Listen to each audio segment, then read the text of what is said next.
Okay, we have universal set consisting of the integers starting with -7, moving it, proceeding in order up through 12.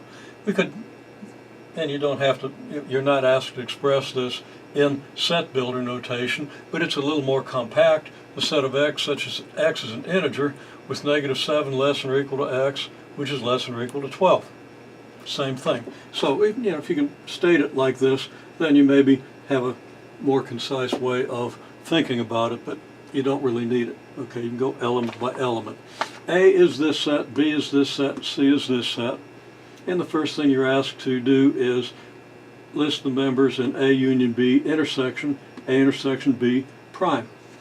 Okay? So let's see, what's in A union B? A union B is the set consisting of all elements in A as well as all elements in B. Okay, well, the smallest element in B, or the least element in B, is -7.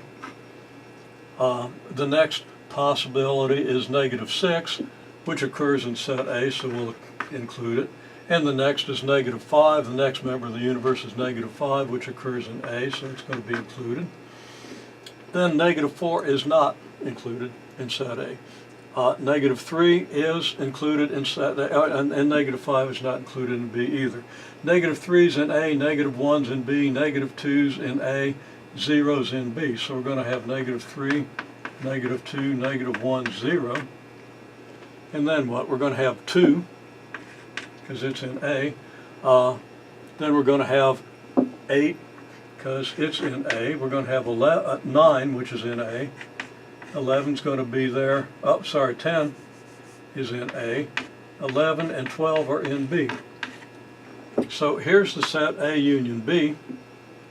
Now that's going to be intersected with the set A intersection B prime. Now to get A intersection B prime, we don't want to try to figure out A intersection B prime in one step, although if you're pretty good at this, you could probably get away with that, but just to be careful, since there's not going to be a time limit here. A intersection B is a set of all elements that are in both sets. So let's see, what do we have that's in both sets? Gee, I only see one thing. I see 8. Okay? Now that's the set 8, but it's the set 8 prime. Okay? The complement of the set consisting of the number 8. Okay? Well, don't really want to have to list all of these, but I will. -7, -6, -5, -3, -2, -1, 0, 2, 8, 9, 10, 11, 12. Didn't want to list them because I knew I was going to run out of room. And then we're going to intersect this with everything in this whole blamed universe except 8. Well, I'm going to abbreviate that a little bit. I'm going to say it's -7, -6, etc., up to 7. And then it's going to be 8, 9, and everything up to 12. Yeah, it's not going to be 8. The reason I stopped at 7 was because this set is not going to include 8. It's going to include everything else in the universe. Everything from -7 to 12, which means we could list it as everything from -7 to 7 and everything from 9 to 12. Okay, now we can take the intersection of these two sets.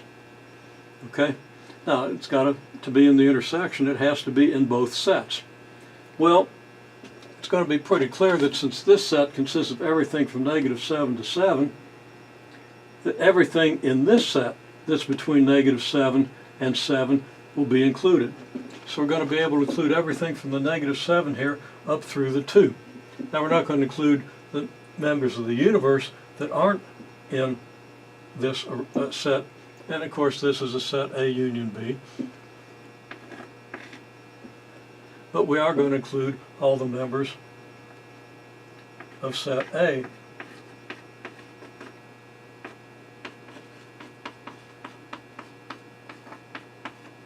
Okay, so there we've got all the members of set A up through 7. And then all the members of set A from 9 through 12. Well, that's going to leave out 8. but then we're going to have 9, 10, 11, and 12.